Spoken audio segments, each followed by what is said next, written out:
ሰላም እንዴት ናችሁ? ውድ የመንጌት ቲዩብ ተከታታዮች እንኳን ወደ ቻናላችን በሰላም መጣችሁ። ዛሬም እንደተለመደው በፓርት 11 ወይንም ክፍል 11 COC ጥያቄና መልስ ይዤላችሁ ቀርብ ያለውኝ ሚኒስትሪ ኦፍ ሄልዝ ኢትዮጵያን ሄልዝ ፕሮፌሽናልስ ላይሰንሰር ኤግዛሚኔሽን ነርሲንግ ጥቅምት 2013 ወይም ኦክቶበር 2020 ላይ የተፈተኗቸውን ወደ 15 ጥያቄዎችና መልስ ይዤላችሁ ቀርብ ያለው እንደምትወዱ ተስፋ አድርጋለሁኝ። ሁሌም እንደምንላችሁ ለቻናላችን አዲስ የሆናችሁ ላይክ፣ ሼር፣ ሰብስክራይብ በማድረግ አጋራችን ሁኑ። ቀጥታ ወደ ዛሬው ጥያቄና መልስ ወስዳችኋለሁ። የመጀመሪያው ጥያቄ lactating mothers come to your family planning clinic seeking contraceptives for the first time ነው የምታጠባናት ለፋሚሊ ፕላኒንግ ክሊኒክ ላይ contraceptive ወይም የወሊድ መቆጣጠሪያ ለመጠቀም ለመጀመሪያ ጊዜ መጣች። The nurse discussed about the contraception option, benefit, side effect ማለት ነው። ስለዚህ ስለ ኦፕሽኑ የምትጠቀመው ስለ benefit, side effect ቀላሉ ዲስከስ ያደረጉበት the mother was confused to decide the types of contraception she wants to use. So ዚጋ ዲስከስ ካደረጉ በኋላ እናቲቱ ወይም ማዘሪቱ ማዘሪዋ confused ይሆናሉ ነው ትሆናለች to decide which types of contraceptive is better or which one is more preferable የሚለውን በቀላሉ decide ለማድረግ ትቸገራለች። So what is the priority counseling approach to be applied in this condition? So ምን አይነት approach ነው የምንጠቀመው counseling approachችን? So keep two-way communication, remain non-judgmental, ensure privacy and show empathy ብለን የምንጠራለን። So ባጭሩ ኮሙኒኬሽናችን ወይም ካውንስሊንግ ላይ ማንኛው ነው ፕራዮሪታይዝ አድርገን የምንሰራው በምንልበት ሰዓት there are two types of communications are divided into two, interpersonal communications and intrapersonal communication ብለን የምንጠራው ማለት ነው። Intrapersonal communication is one way communication now. So the communication with oneself or communication occurs in our mind ማለት ነው። ስለዚህ እኛ ራሳችን ጋር የምናወራ ከሆነ that types of communications are called intrapersonal or one way communication ብለን የምንጠራው አለ። The two-way communication that involve feedback from the receiver to sender ማለት ነው። ከሪሲቨሩ ወደ sender there are feedback involved ያደርጋል። Or it is interpersonal or two-way ስንል communication between two or more person or communication with other ከሆነ two-way communication or interpersonal communication ልንለው እንችላለን። So ለነዚህ እናቲቱ priority counseling approach apply የምናደርገው ማንኛው ነው በምንልበት ሰዓት ensure privacy, empathy and judgmental ሳይሆን keep two-way communications are the priority nursing counseling approach that used for mothers ማለት ነው። So the correct answer is A. ሁለተኛው ላይ 6 months lactating mother የ6 ወር የምታጠባ እናት come to her center for family planning service after assessing her eligibility and providing counseling the nurse insert jadels ብለን የምንጠራቸው እነዚህ ከሎንግ ተርም ፋሚሊ ፕላኒንግ ብለን የምንጠራቸው ከኢምፕላኖል ኢምፕላንት ጃዴልስ ብለን የምንጠራቸው አሉ። ሶ ጃዴልን ኢንሰርት አድርጎ ሴፕቴምበር 2012 ኢትዮጵያን ካላንደር በ2012 ላይ ጃዴል ኢምፕላንቱን ኢንሰርት አድርገ before the mother left the clinics the nurse gave her reminder card for return visit for removals of purpose ማለት ነው። ስለዚህ reminder or appointment card ይሰጣታል። So የሚሰጠው what would be the most appropriate appointment date for the next visit መቼ ላይ ነው ለሪሙቫል ለኔክስት ቪዚት appointment date የሚሰጣት ነው። September 2014 September 2015 2016 and 2017 ይለናል። So which one is appropriate appointment date በምንልበት ሰዓት ባጭሩ ጃዴል used for 5 years duration. It is a contraceptive implant used to prevent unwanted pregnancy. So unwanted የሆነ pregnancy በቀላሉ prevent ለማድረግ ነው and then use up to 5 years of duration ነው እስከ 5 ዓመት ልንጠቀም የምንችለው ማለት ነው። So 2012 ሴፕቴምበር ላይ ጃዴል ኢንሰርት ከተደረገላት የኔክስት አፖይንትመንት ዴት ሊሆን የሚችለው 5 ዓመት ስንጨምርበት 2017 ሴፕቴምበር ላይ the next appointment date ብለን የምንጠራው so the correct answer is D ሶስተኛው ላይ a mother use an implant contraceptive comes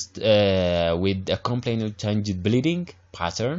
so bleeding pattern change ሆኗል headache abdominal pain breast tenderness and nausea develop አድርገች ነው though the mother report that the menstruation period becomes sometimes absent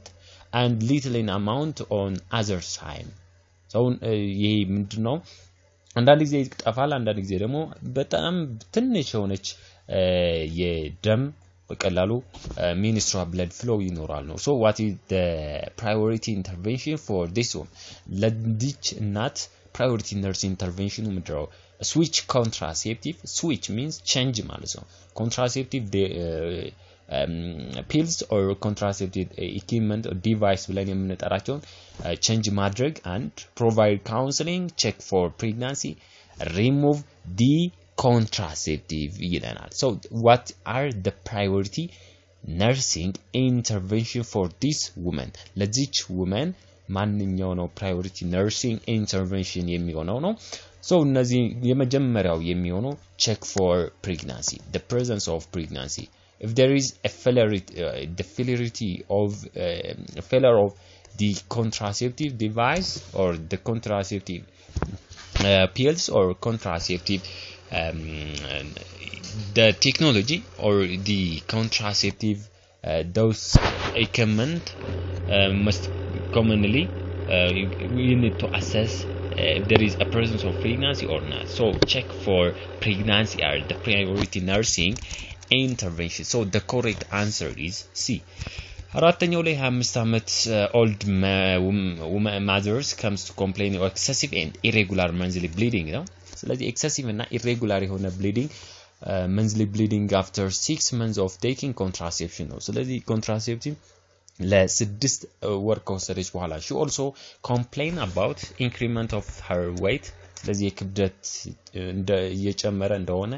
her body mass index was 26.4 blood pressure 140 በ80 mm mercury the nurse counseled her to shift the contraceptive to use so nurse counsel ያደርጋ shift እንድታረግ ወይም change እንድታረግ ነው contraceptive use so what is the priority side effect of contraceptive contraceptive priority side effect ብለን የምንጠራው ማንኛው ነው ሚላን so side effect ሊያሳየን የሚችለው ብድሮ the correct answer is the priority መጀመሪያ ላይ የምናየው excessive የሆነ bleeding ነው ማለት ነው so excessive bleedings are the priority side effect of contraceptive መጀመሪያ ቅድሚያ ልንሰጠው የሚችለው መጀመሪያ ላይ excessive bleeding መኖሩን ከዛም በኋላ irregular መሆኑን ያለን blood pressure ከዛ ወደ weight gain መሄድ እንችላለን so priority የምንሰጠው bleeding ነው ማለት ነው so the correct answer is B አምስተኛው ላይ የ31 ዓመት old woman comes to gynecologic unit with the complaint of lower abdominal pain no so lower abdominal pain complaint አድርጋ መጣች pain during coitus ስለዚህ during sexual intercourse there are pain abnormal vaginal discharge and fevers ስለዚህ abnormal የሆነ vaginal discharge እና fever በቀላሉ develop አድርገች complain አድርገች on physical examination the nurse found uterine and adnexal tenderness ብለን የምንጠራው በቀላሉ examine አድርገ ነው so what is the most likely confirmatory manifestation for this patient ነው so ከነዚህ ውስጥ ከተዘረዘሩት confirmatory manifestation ብለን የምንጠራው pain during coitus during sexual intercourse lower abdominal pain abnormal vaginal discharge uterine and adnexal tenderness which one is the most likely confirmatory manifestation ይለናል so ባጭሩ adnexal በምንልበት adnexal ማለት ምንድነው or adnexal is a lump in tissue near the uterus so lump tissue no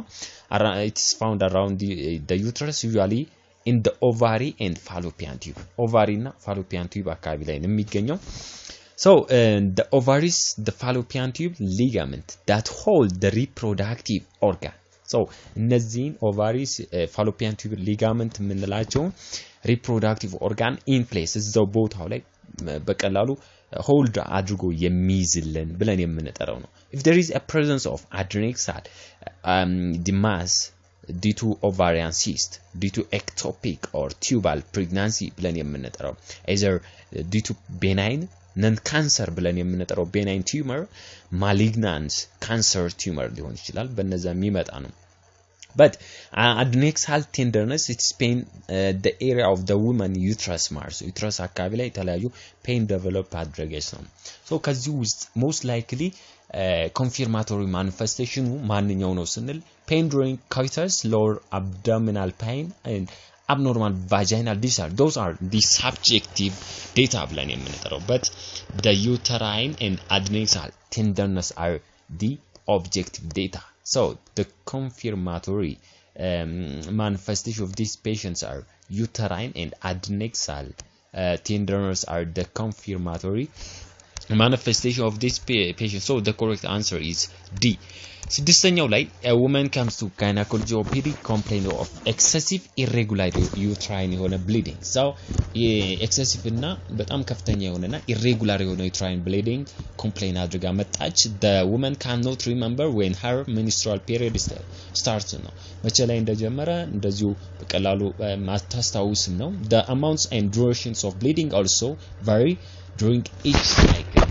so amount to and then its duration bleeding also varies that means irregular uterine bleeding በቀላሉ ያሳያናል so what is the most likely explanation finding like irregular excessive uterine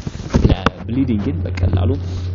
most likely explain የሚያደርግልን finding ማንኛው ነው menorrhagia metrorrhagia polymenorrhea metrorrhagia ይለናል ከነዚህ ውስጥ ማንኛው ነው የምንለው metrorrhagia ብለን የምንጠራው ይሄ ዲ ላይ የሚገኘው metrorrhagia ብለን የምንጠራው it actually a combination of the two menstrual disorder ይሄ metrorrhagia ብለን የምንጠራው these are the combinations of two menstrual disorder the menorrhagia and the metrorrhagia የምንለው ማለት ነው so metrorrhagia ማለት which is irregular የሆነ bleeding ነው የሚያሳየን menorrhagia ማለት heavy uterine bleeding that occurs at regular interval ነው ስለዚህ menorrhagia ከሆነ ኤ ላይ የሚገኘው menorrhagia ከሆነ regular የሆነ interval ይኖራል but heavy የሆነ excessive የሆነ bleeding በቀላሉ occur ያደርጋል metrorrhagia ከሆነ ግን the heavy uterine bleeding but it is irregular types of bleeding ብለን የምንጠራው እዛ ጋር እናያለን postmenopausal menstrual bleeding it's the menstrual period after menopause ማለት ነው dysmenorrhea ብለን የምንጠራው pain during menstrual blood flow and then polymenorrhea ብለን የምንጠራው አለ polymenorrhea frequent menstruation frequent menstrual bleeding the menstrual cycles are shorter than 21 days ለዚህ አንድ እናት የወር አበባ በየ28 ቀኑ ወይም ከ25 እስከ 30 ከ21 እስከ 35 ባለው ጊዜ in length በቀላሉ ምን ያድርጋል ነው የወር አበባ ታያለች ተብሎ ይገመታል but polymenorrhea በሚልበሳ shorter than 21 days in length hence where the menstruation occurs more frequently than usual ከተለመደው more frequent ሲሆን the cycle are regular and menstrual flow is normal in condition so normal እና irregular የሆነ but normally the menstrual cycles are 25 to 30 days ነው ከ25 እስከ 30 ቀን ነው in length with median durations of 28 days በየ28 ቀኑ ግን polymenorrhea ላይ በሚመጣበት ሰዓት the menstrual cycles are shorter than 21 days in length ሲሆን በቀላሉ polymenorrhea ላይ ይጠራል so the correct answer for this question mostly irregular የሆነ excessive የሆነ uterine bleeding በቀላሉ describe የሚያደርግልን ማን ነው ስንል metrorrhagia ብለን የምንጠራው are then the correct answer ብለን የምንጠራው ነው። ሰባተኛ ላይ የ20 week pregnant mother comes to complain of vaginal bleeding for 3 hours. ስለዚህ ለ3 ሰዓት vaginal bleeding complain አድርጋ መጣች። had abdominal and back pains. On examination her hemoglobin levels was 9 gram per deciliter now. And the blood pressure is 90 per 50 millimeter mercury and pulse rate 110 beat per minute. So what is the priority nurse intervention for this woman? Namilan ለዚህ bleeding for 3 hours bleed አድርጋለች። hemoglobin level ደግሞ 9 gram per deciliter ነው. So what is the priority nurse intervention for pregnant woman? So provide analgesia and reassure the woman's prepare the blood for blood transfusion, resuscitate with normal saline and others. So which one is the correct answer ብለን የምንጠራው እሱን ልናይ እንችላለን። ከዛ ጋር ተያይዞ so ማድረግ ነው prepare ማድረግ ነው። ኤክሰሲቭ የሆነ ብሊዲንግ ለ3 ሰዓት ብሊድ አውት ስላደረገች ስለ ደም ስለፈሰሳት እናቲቱን ለብለድ ትራንስፊውዥን በቀላሉ ፕሪፔር ማድረግ ነው። and then after እነዚህ analgesia ብለን የምንጠራው ልንሰራ እንችላለን። but the priority nursing intervention for these measures are prepare mother for blood transfusion ብለን የምንጠራው እሱ ነው። so the correct answer is C. ስምንተኛው ላይ 35 ዓመት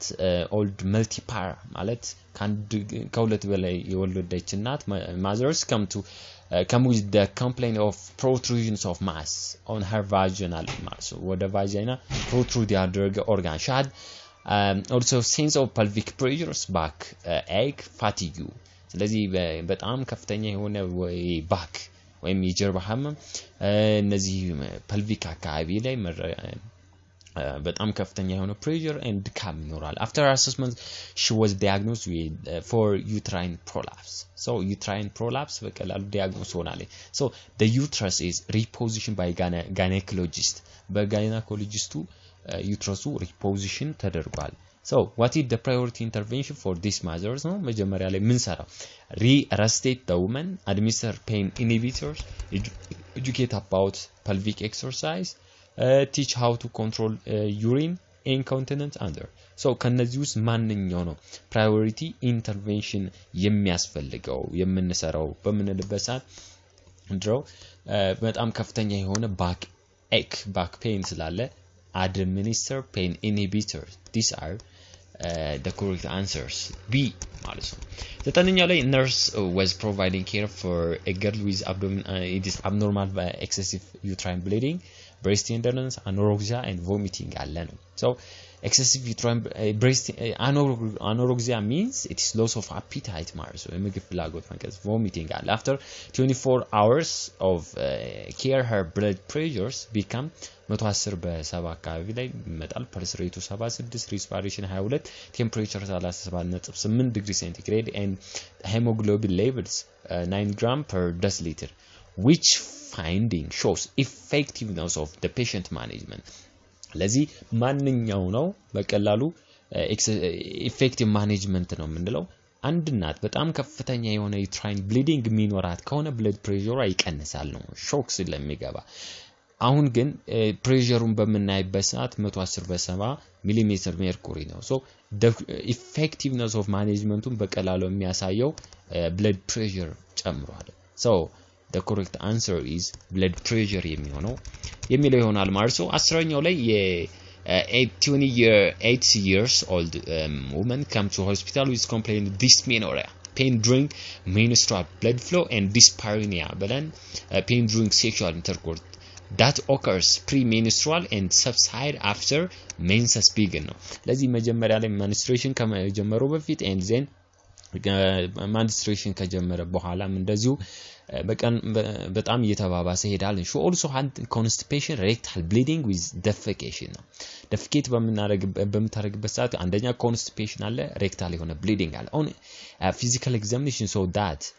she had tender adnexal mass and pain upon uterine motion ነው። ከዛም በኋላ she is diagnosed for endometriosis ብለን የምንጠራው ነው endometriosis ብለን የምንጠራው endometrium or the inner layers of uterus ብለን inner covering layers of uterus በሰዓት inflamed ሆኖ መሆኑን ነው የሚያሳየው So what is the most likely manifestation to confirm diagnosis ነው ይሄንን endometriosis በቀላሉ manifest confirm የምናደርግበት pain ነው constipation dysmenorrhea ነው or adnexal mass ብለን የምንጠራው ነው which one is the confirmatory manifestation ብለን የምንጠራው ነው so the confirmatory manifestations are dysmenorrhea ብለን የምንጠራው ነው so dysmenorrhea are the one sign and symptom of endometriosis ብለን የምንጠራው አንዱ ምልክት ስለሆነ dysmenorrhea ነው ሌላው a nurse who is giving immediate newborn cares dries and stimulate 11ኛው ላይ a nurse who giving immediate newborn cares dries and stimulate the newborn unfortunately the newborn do not cry አላለቀሰም ነው so what is the most appropriate next steps this newborn dry ያደረገ stimulate ያደረገ መስማይሆን suck the fluid from nose bag and mask ventilation observe and evaluate breathing back rubbing and flicking throats አንኛው ነው ይለና so የመጀመሪያው ስራችን suck fluid from nose ነው ስለዚህ ማያለቅስ ከሆነ cry ማያደርግ ከሆነ የዘጋው obstruction ሊኖር ይችላል ማለት ነው so fluidን suck በምናደርግበት ሰዓት በቀላሉ ከዛም በኋላ ኦክሲጅን administer ማድረግ እንችላለን so suck ማድረግ so the correct answer is A ሌላው 12ኛ ላይ a 6 days old neonate was admitted hospital management of breathing difficulty so breathing difficulty manage ለማድረግ በቀላሉ hospital admit ሆነች the neonate had spontaneous breathing at birth but breathing difficulty started on second day of birth ነው ከተወለደች በሁለተኛው ቀን ነው difficulty breathing ነው and worsen on the fourth day አራተኛው ቀን ላይ ተባባሰ መጣ the neonate was put on continuous positive airway pressure ventilation ማለት ነው ስለዚህ ያንን በቀላሉ ኮንቲኒው አድርጉ what is the best and safest method checking the progress of this neonate ማንኛው ነው blood gas analysis pulse oximetry pulmonary function test carbon dioxide monitoring which one is no so pulse oximetry ስንል ባጭሩ ወይ is the an invasive test that measures the oxygen saturation levels in blood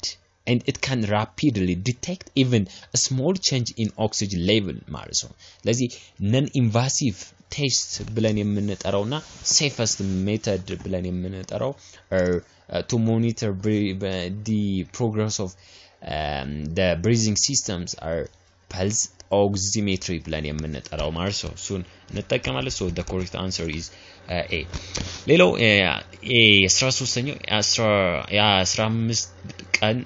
old neonate was brought to hospital with complaint of difficulty of feeding on of one day's duration ለአንድ ቀን ምግብ አለመመገብ ማለት ነው መመገብ መቸገር the neonate had history of convulsion የማንቀጥቀጥ ብለን የምንጠራው on examination the neonate has also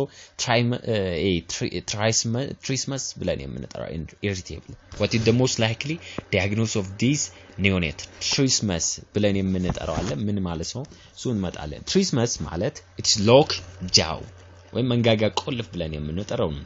restricted the mouth opening ነው አፉን መክፈት አለመቻል restrictions of the range of motion of jaw ምንድነው የምንለው መንጋጋውን በቀላሉ አፉን መክፈት አለመቻል ደረጃ ነው የሚደርሰው so the trismus irritability አለ examination ላይ what is the most likely diagnosis of this neonate ነው sepsis that means the presence of bacteria within the blood circulation tetanus meningitis inflammations of the meninges ብለን የምንጠራው the covering layers of brain and spinal cord hypoglycemia low blood glucose level ብለን የምንጠራው ነው so trismus and irritability lock jaw ብለን መንጋጋ ቆልፍ the causative agents are tetanus so the most likely diagnosis for this neonate are tetanus neonatal tetanus ብለን የምንጠራው ነው ማለት ነው ሌላው so the correct answer is B 14ኛው ላይ a 4 years old child was brought to health center with complaint of cough for 3 days duration ነው ስለዚህ የ4 ዓመት ህፃን ልጅ ወደ ጤና ድርጅት ኮምፕሌነር በጣም ከፍተኛ የሆነ ሳል 3 days duration 3 ቀን የቆየ ማለት ነው ከፍተኛ ሳል ይዞ መጣ on assessment the nurse observed that the child had inspiratory stridor and barking cough ብለን የምንጠራው like barking cough inspiratory stridor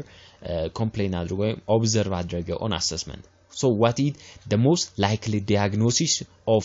this patient ነው የዚህ patient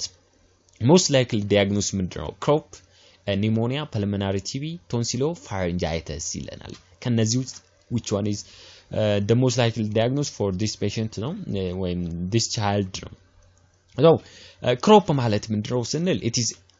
a respiratory illness it is characterized by inspiratory stridor barking cough and hoarseness ማለት ነው ይሄ መጎርነን ብለን የምንጠራው this symptom result from inflammations of the larynx ብለን የምንጠራው ነው stridor wheezing ስንል high pitched noise occur during expiration ነው ስለዚህ expiration ማለት